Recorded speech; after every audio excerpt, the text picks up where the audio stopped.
All right, we got the 2007 Ford Edge in, and remember we have a driver down in the PCM. It's not driving cylinder 2 at all. It's just dead. It's not even trying to do anything. We had to wait a little bit, but we ended up getting the PCM. There is a core on it, and PCM for this one is 7U7Z12A650HNARM. Told the customer we would need 2 keys. He decided that he wanted to let us try it with only 1 key. We suggested against that because it's $150 for the key, or you're going to pay me another hour to go back in here and still have to pay $150 for the key anyway. We could just do it all in one shot.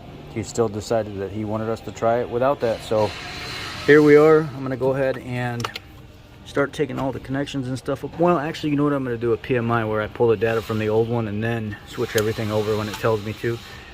But this is where it is right here. Now I'm kind of just going through and gathering data, following the on-screen prompts,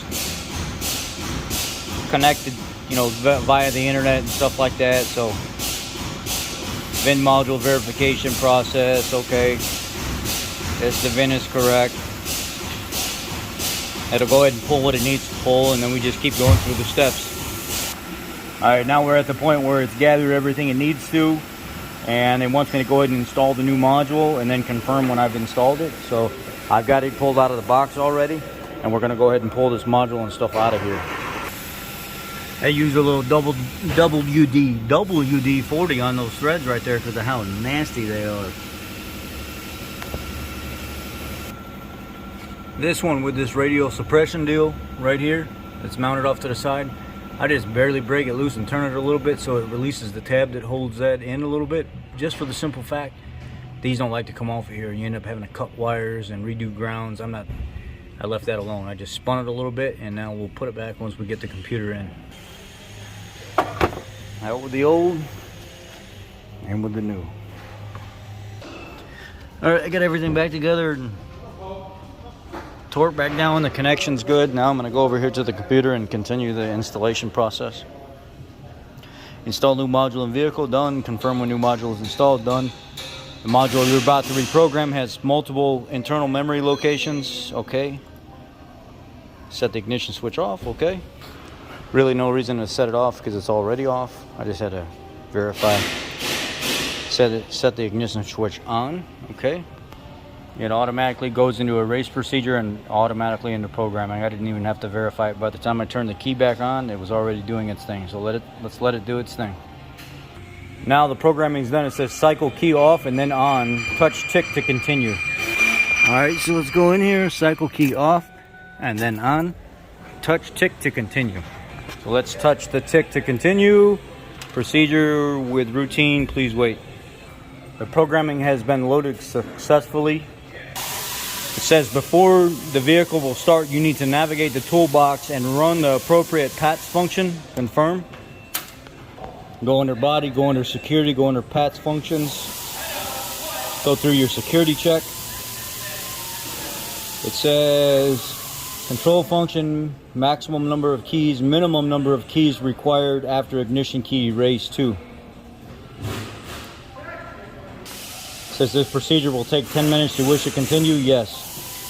All right, so I was able to go in here and do a parameter reset, and it said you will need 2 keys, except when I was done and I acknowledged that it said you need 2 keys, I went in there and started it right away. I did not need 2 keys. So let's exit out of here and I'll show you what we're typically looking for. And I will link my video to the Missfire and how I diagnosed it in the comment section. All right, with the new computer, and you see cylinder 2 is mimicking now what other ones are doing. And it's kind of dropping down a little low. It's clearing out that cylinder. There's a lot of raw fuel and stuff in there. Where cylinder 2 was doing nothing at all. This was completely dead and flatlined. That's how we knew the driver was bad inside that computer. And now look.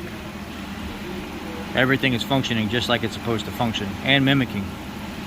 So now we have a successful repair on the cylinder 2 Missfire, where ignition coils, compression, spark plug, checking wires was not the issue. It was indeed the computer itself. Because back in 07 and 08, the 3-liter and the 3.5 had a bad issue with the ignition coil boots melting, causing a lot of resistance. It would take out drivers in the PCM, and they put out a service bulletin that you were to go through, replace all the spark plugs, the ignition coils, and the PCM. we have a successful repair. Obviously this vehicle was in a major accident. Now after clearing codes, I can see I got a gem code for General Electric module. Tire pressure sensor fault, he knows about that. Tire pressure sensor fault, he knows about that. He doesn't care. Lost communication with ABS module and restraint system impact sensor fault. Well, I'm looking at the front of the vehicle and how kind of taped together and wired together it is. Now I'm looking around for impact sensors and I find an impact sensor right there with nothing connected to it at all, zero. So those codes aren't going to go away until this is fixed. So somebody actually diagnoses and gets into this. It's just a wide open connector right there. I believe I found one of the wires buried over here in all this mess where whoever did their own work never hooked the stuff back up that was supposed to be hooked up. I just found out that he paid another shop all this money to do this, and this is how they gave it back to him. None of the factory harness plugged back in where it freaking goes. They hate people that do shit work, man. They do just shoddy work. They don't put nothing back where it goes. Oh look, there's the freaking connector for the other impact sensor. Good job, boys, whoever you are. Freaking take your license away from you and just stop fixing people's cars because you do unsafe work. I hate when people do stuff like this. And then I have to go back and uncover another shop's mistake. And you know what? I feel bad about this. That's why I'm doing it. I'm not even getting paid to put this crap back together the right way, because it's not the customer's fault and it's a safety concern. I want him to be able to operate this vehicle safely when he leaves here.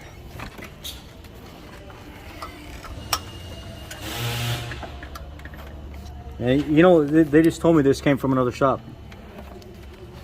They told me another shop did the work and put the harness and everything in it and just left it. Yeah, just left it like this. Oh, I believe it. They don't give a fuck. No. So where was the other harness? Where was it at? Just tucked back there, hidden? Yeah, like they didn't put any of the connectors back the way it goes. They didn't snap back in anything back onto the lines where it goes. They just left all the battery cable and everything exposed and out instead of tucked back in and plugged back where it goes. Now that we got everything reconnected and put back in here, let's see if these impact sensors, see what happens. It looks like fuse 50, this big relay, 1, 2, big relay, 1, 2, it was wide open. They just had the fuse laying on top of the box, with not even down in the slot. And it's called the ABS test connector.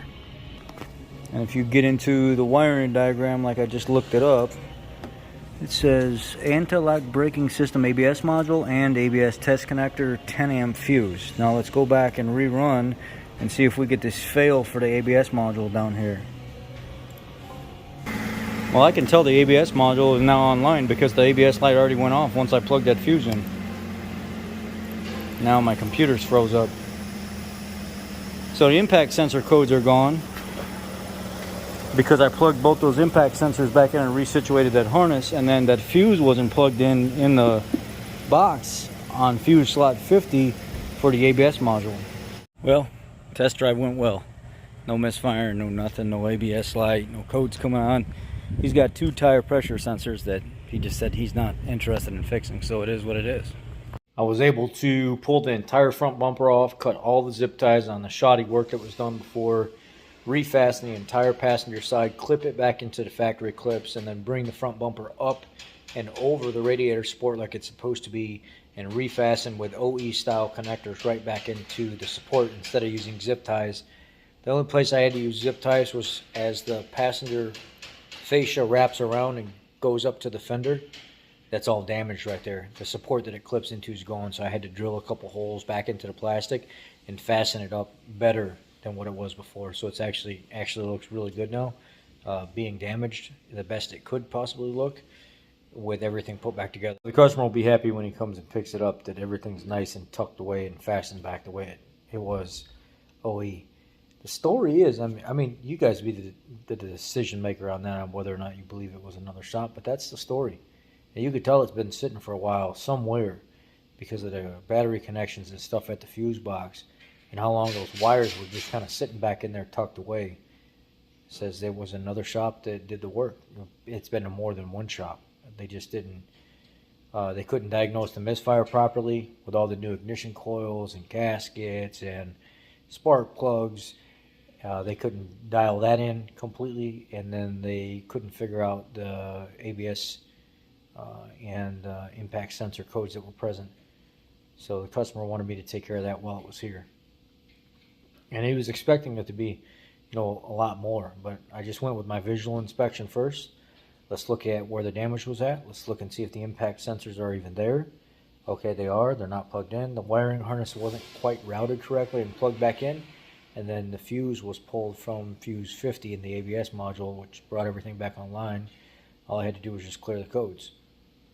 Customer concern addressed. This vehicle needs a lot of work. I hear wheel bearings up front when I test drive it, just a little bit. I hear some clanking over bumps, which could be lower ball joints or like sway bar links are known on those. But other than that, customer can come get his vehicle. It is what it is. It's fixed. Y'all be blessed. Have a great rest of your day.